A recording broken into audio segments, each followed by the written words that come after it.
Hello and welcome to this tutorial where we're going to be talking about how to progress core exercises. Now there are many exercises for the core out there in the world.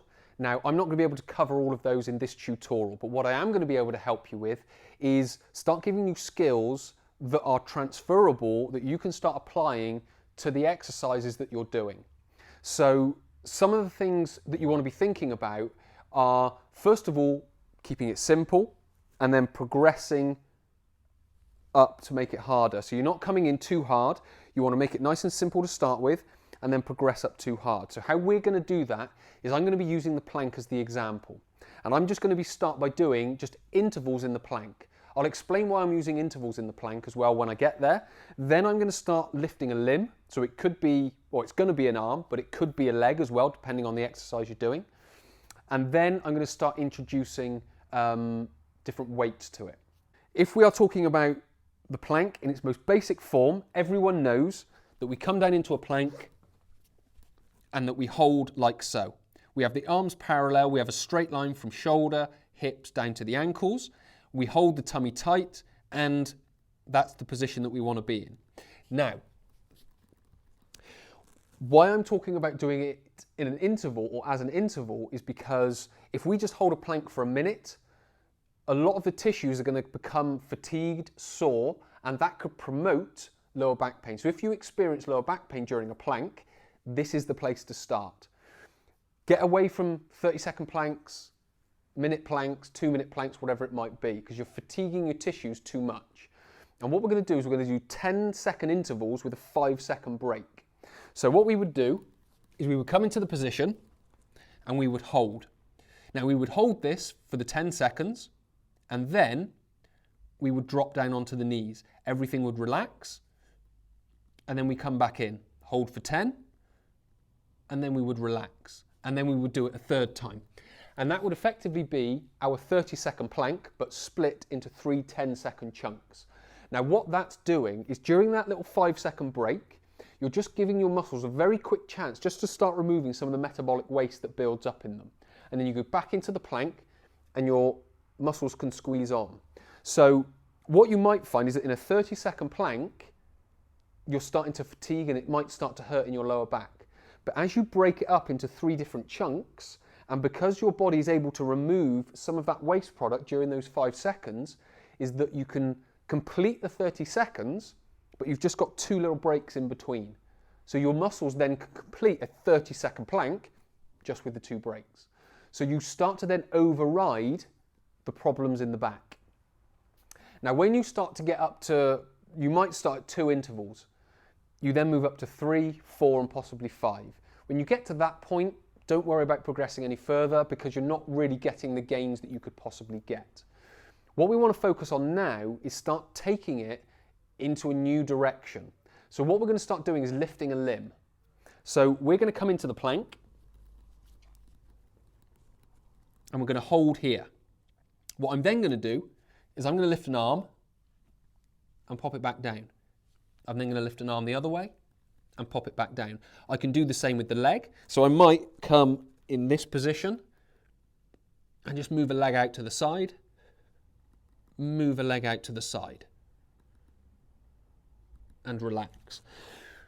So what's happening during that type of plank is the muscles are holding, and then as soon as I lift the arm, they've got to hold that much more, so they squeeze tighter.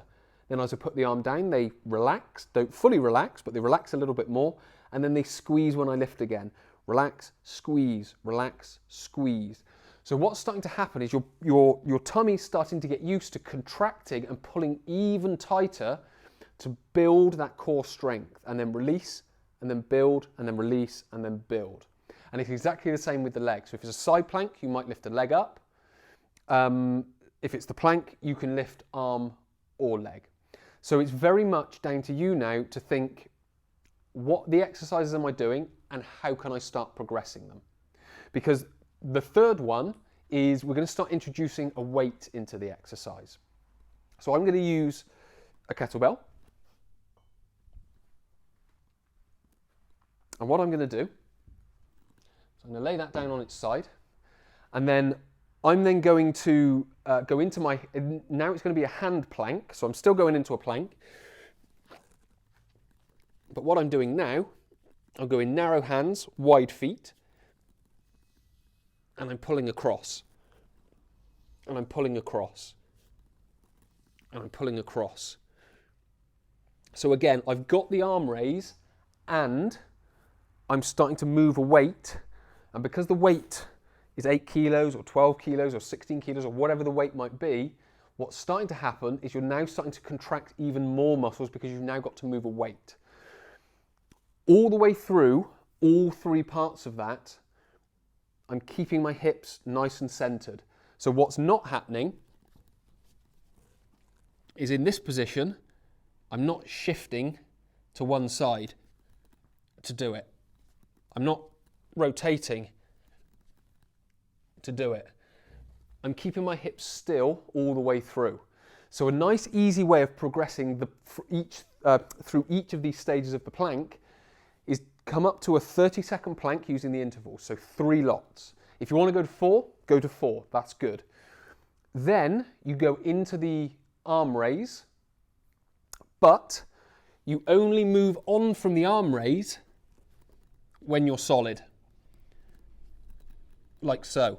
So you don't move on to the sliding of the weight until you're solid with your hips.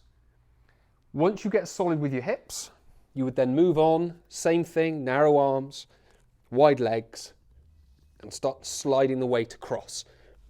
And again, what you would be focusing on is keeping centered hips all the way through.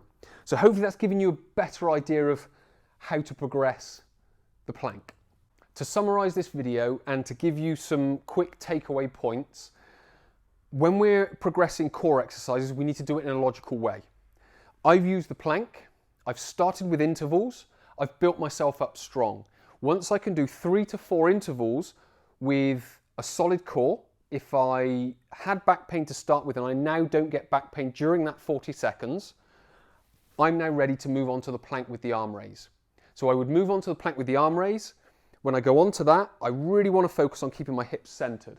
So they're not rotating, they're not weight shifting either side. So that, when I come onto the arm raise, that's the bit that I'm really focusing on. Now, if you want to make that bit easier, you go wider at the feet, narrower at the hands. As you progress that, you go a bit wider and a bit narrower at the feet. So that's how you then progress through that. So once you've got to the point where your hips are absolutely solid during the arm raise, like so, you can then start introducing the weight, coming up onto the hands and sliding across. So hopefully that's given you a better idea of how you can improve your core exercises, in particularly how you can improve the plank. So many thanks for watching. My name is Chris. I'll speak to you in the next tutorial.